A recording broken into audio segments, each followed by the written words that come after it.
राज सत्ता पर बहुत अच्छी उनकी पकड़ थी। और यह जो प्रसंग आया वनवास का, यह गुरुओं की प्रेरणा से ही आया। तभी तो गुरुओं ने मना नहीं किया। एक बात सोचनी है कि यह सब हुआ और गुरुओं ने विरोध नहीं किया। किसी भी गुरु ने विरोध नहीं किया कि कैथी माता आप ऐसा क्यों कर रही हैं, क्योंकि गुरुओं की प्रेरणा से ही ऐसा हुआ था। अगर ऐसा ना होता तो राक्षसों का अंत कैसे होता। यही तो श्री हरि की कृपा है, इसलिए तो जन्म लिया था। और सत्य भी यही है कि सब गुरुओं की प्रेरणा से सब तरह से जो यह सब हुआ। तपस्वी वेश धारण करके, और न शर्त रखने की जरूरत क्या थी कि तपस्वी वेश धारण करके वन में जाएं।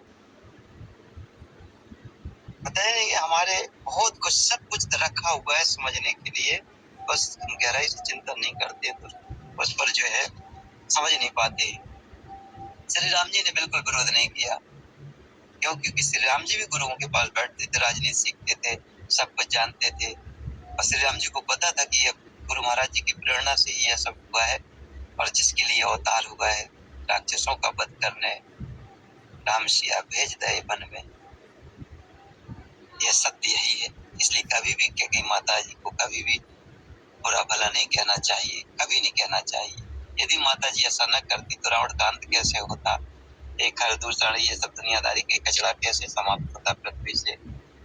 दोनों माता जी ने बहुत अच्छा किया। और यही बात श्री राम जी ने भरत जी से भी कही, लक्ष्मण सबसे यही कही। नहीं, उस रहस्य को आप लोग नहीं समझ पा रहे। यह रहस्य जो उनकी ही मर्जी से, श्री राम जी की मर्जी से ही हुआ था। ऐसी बहुत सी प्रसंग है, बहुत सी घटनाएं हैं जिनकी जब अंत पर उनके सारांश पर जाते हैं तब पाते हैं कि हाँ जो हुआ बहुत बेहतर हुआ और एक उद्देश्य के अंतर्गत हुआ। इसी प्रकार से विभीषण जी के बारे में कई बार जो है जयचंद से उपमा दी जाती है, कि उनकी चर्चा होती है कि वो तो जयचंद की तरह जो है उन्होंने गद्दारी की। नहीं, बिल्कुल नहीं।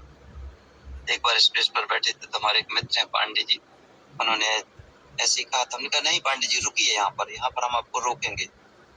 बोले क्यों? हमने कहा रोकेंगे।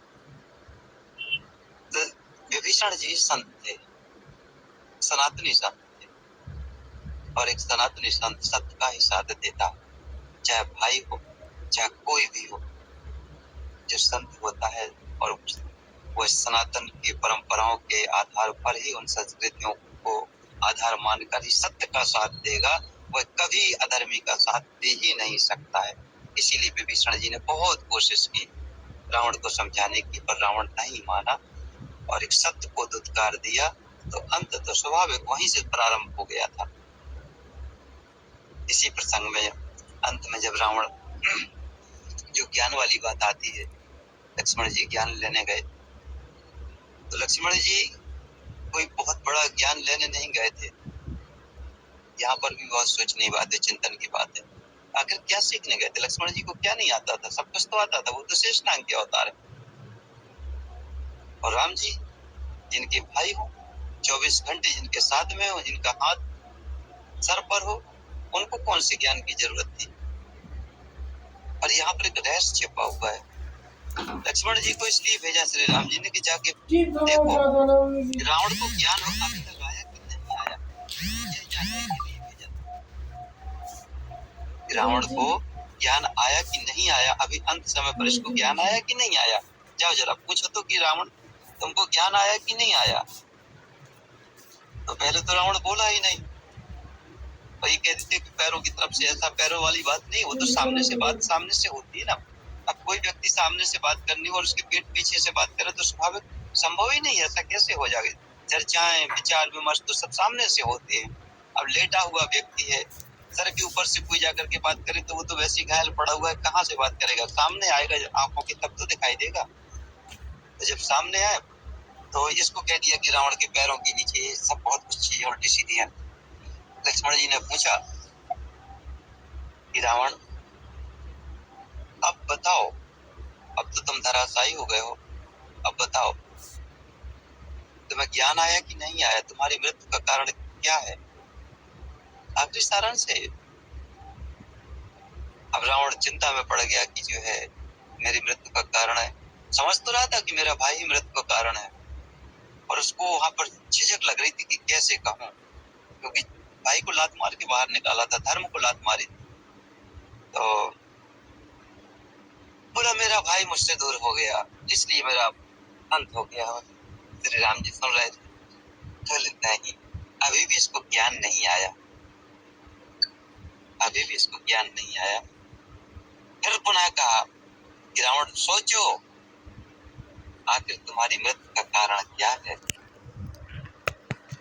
तो कहता है प्रभु मुझे वास्तव में पता नहीं चल पा रहा, मैं तो यही जान रहा हूँ कि मेरा भाई मुझसे दूर हो गया, मेरे भाई ने भेद बता दिया और मेरा अंत हो गया। बोले नहीं, अब सत्य पर चलो, यह तो बाहरी दृष्टि है, ये भौतिक में है, अध्यात्म में आओ। तो यदि यही ज्ञान होता रावण को तो फिर ऐसा होता ही क्यों। वो प्रकृति की रचना वाली बात मामला अलग है, और बाह्य दृष्टि में सबसे पहले यह सोचो रावण की तुम्हारा भाई तुमसे दूर क्यों हो गया।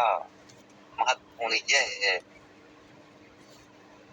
तुम्हारा भाई तुमसे दूर क्यों हो गया, तुमने किस हठधर्मिता के कारण अपने भाई के सत्य को स्वीकार नहीं किया और दुत्कार दिया, इस कारण से तुम्हारा अंत हुआ।